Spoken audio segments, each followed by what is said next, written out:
दोस्तों आज के इस वीडियो में हम डिस्कस करेंगे कि जब निषेचन हो जाता है तो निषेचन के बाद की कौन सी घटनाएं होती हैं जिससे कि मादा के गर्भाशय में भ्रूण का निर्माण होता है और भ्रूण कैसे परिवर्धित होकर यानी कि कैसे डेवलप होकर एक नवजात शिशु के रूप में बदल जाता है। तो जैसे कि मैंने पिछली वीडियो में आपको बता रखा है कि जब पुरुष का शुक्राणु और मादा का अंडाणु आपस में मिलता है तो महिला के इस भाग में यानी कि फैलोपियन ट्यूब में युग्मनज यानी कि जायगोट का निर्माण होता है। जैसा कि युग्मकों के मिलने से यानी कि शुक्राणु और अंडाणु के मिलने से बनता है युग्मनज। अब युग्मनज से कैसे भ्रूण का यानी कि कैसे शिशु का निर्माण होता है, इस पूरी प्रक्रिया को आज हम इस वीडियो में जानेंगे। तो हमारे आज के इस वीडियो का टॉपिक है भ्रूणीय परिवर्धन यानी कि एम्ब्रियोनिक डेवलपमेंट।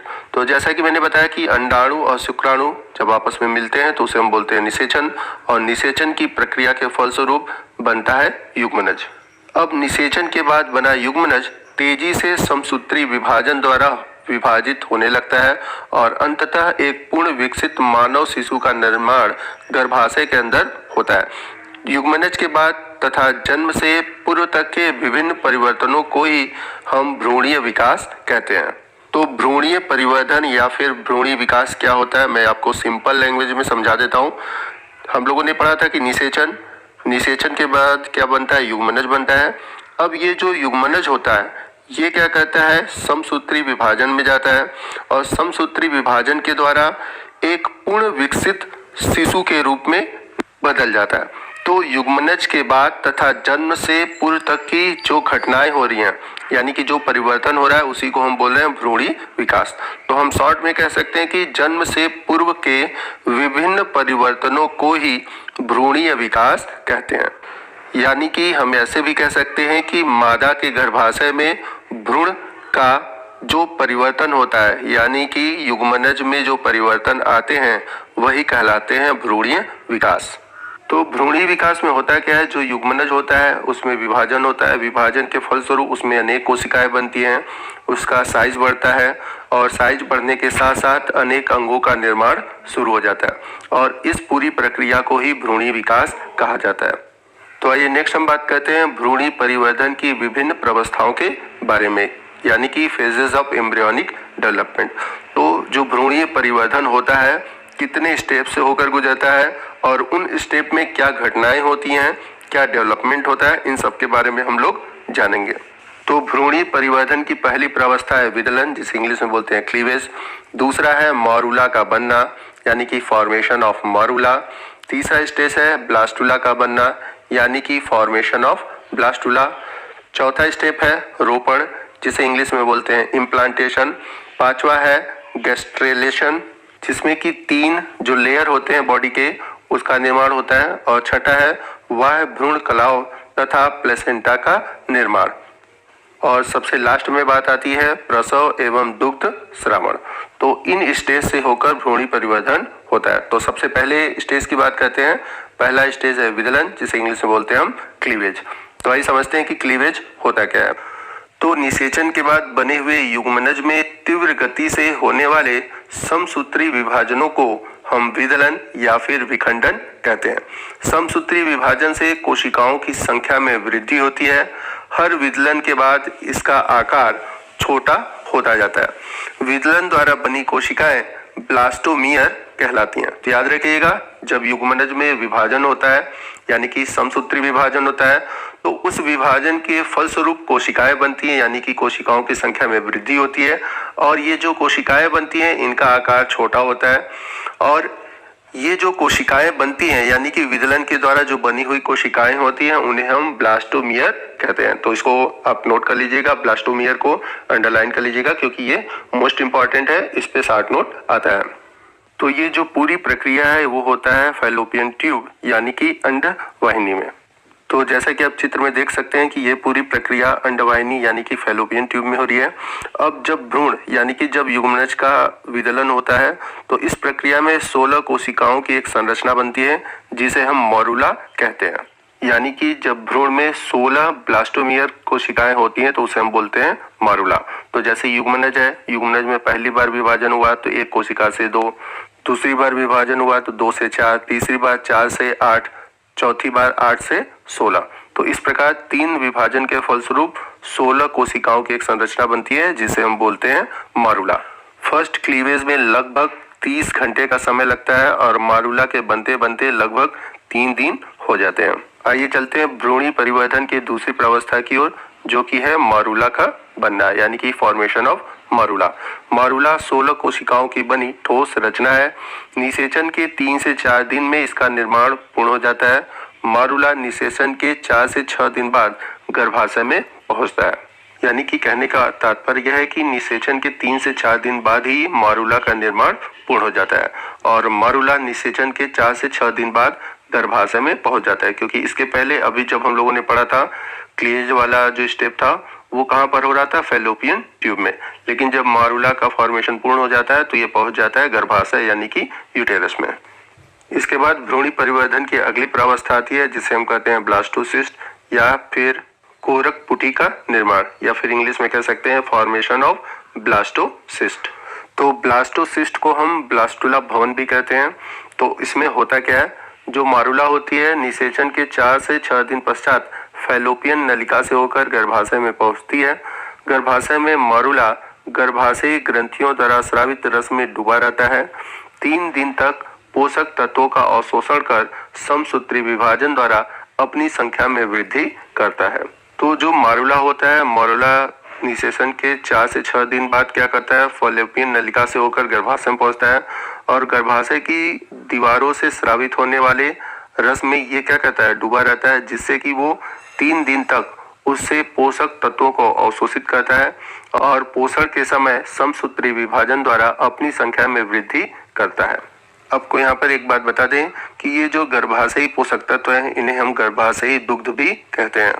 तो इस प्रक्रिया में जैसा कि मैंने बताया कि ये क्या करता है, गर्भाशयी पोषक तत्व को लेता है और उसी दौरान इसमें विभाजन भी होता रहता है। इसकी कोशिका जो होती हैं वो विभाजित होती हैं और ये विभाजन कैसा होता है, समसूत्री विभाजन होता है और इस विभाजन के फलस्वरूप कोशिकाओं की संख्या में वृद्धि होती है और इसका आकार भी बढ़ता है। तो इसके बाद क्या होता है, इसमें कोशिकाओं की बाह्य संहति यानी कि जो आउटर सेल मास होता है उसे हम बोलते हैं ट्रोफोब्लास्ट, तथा भीतर की जो कोशिकाओं की स्ट्रक्चर होती है जिसे हम बोलते हैं इनर सेल मास। जैसा कि फिगर में आप देख सकते हैं कि जो सबसे आउटर भाग होता है यानी कि आउटर सेल मास होता है उसे हम बोलते हैं ट्रोफोब्लास्ट और जो अंदर की ओर कोशिकाएं होती हैं उन्हें हम बोलते हैं इनर सेल मास। यहाँ पर मैं आपको एक बात बता दूं, दूसरे सप्ताह के अंत से 2 माह तक इसे हम भ्रूण कहते हैं और 2 माह के बाद इसे हम गर्भ कहते हैं। आइए अब हम बात करते हैं रोपण, यानी कि इंग्लिश में बोलेंगे इम्प्लांटेशन।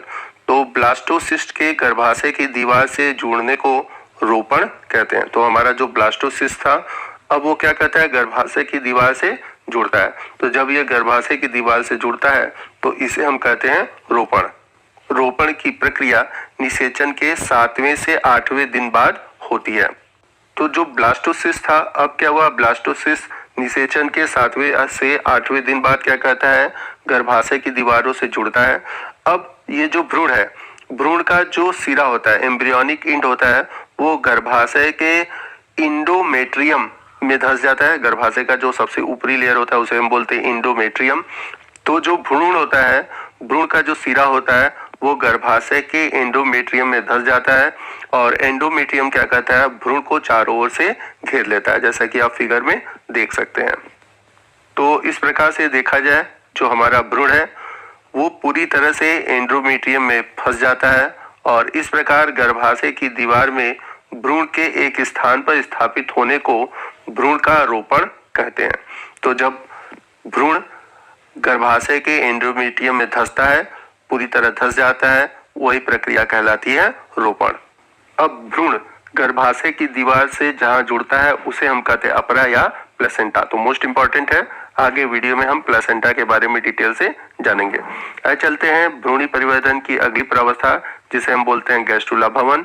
तो गैस्ट्रुला भवन के समय कोशिकाएं पुनः व्यवस्थित यानी कि रीअरेंज होती हैं, यानी कि जो भ्रूणीय कोशिका है उसकी भीतरी कोशिकाएं 3 जनन स्तर वाले भ्रूण में बनने लगती हैं, यानी कि 3 लेयर का फॉर्मेशन करने लगती हैं और इस प्रक्रिया को हम बोलते हैं गैस्ट्रुला भवन। यानी कि जो हमारा भ्रूण था अब 3 भाग में, मतलब कि 3 लेयर में डिवाइड होता है, जिसे हम इक्टोडर्म, मेसोडर्म और इंडोडर्म के नाम से जानते हैं। तो जब ये 3 स्ट्रक्चर में डिवाइड हो जाता है तो भ्रूण की इस संरचना को हम बोलते हैं गैस्ट्रुला। तो भ्रूणी परिवर्धन के दूसरे सप्ताह में इसमें क्या होती है, भ्रूण के तीनों जनन स्तर यानी कि तीनों लेयर बन जाते हैं। जैसा कि मैंने आपको नाम बताया था, पहला लेयर होता है इक्टोडर्म जो बाहर की ओर होता है, दूसरा होता है मेसोडर्म जो बीच में होता है, और जो अंदर की ओर होता है उसे हम बोलते हैं इंडोडर्म।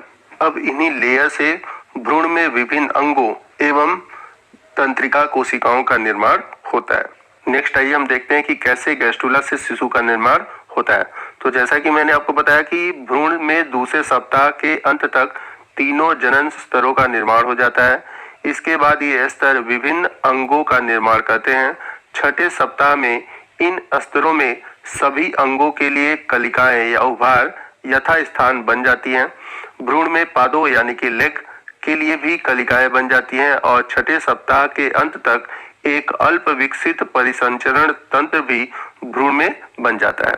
तो कहने का तात्पर्य है कि जो तीनों लेयर हैं, इन तीनों लेयर से दूसरे छठे सप्ताह के बीच परिसंचरण तक विकसित हो जाता है और इन्हीं स्ट्रक्चर के थ्रू जो भ्रूण है वो एक अल्प विकसित परिसंचरण तंत्र का निर्माण कर देता है।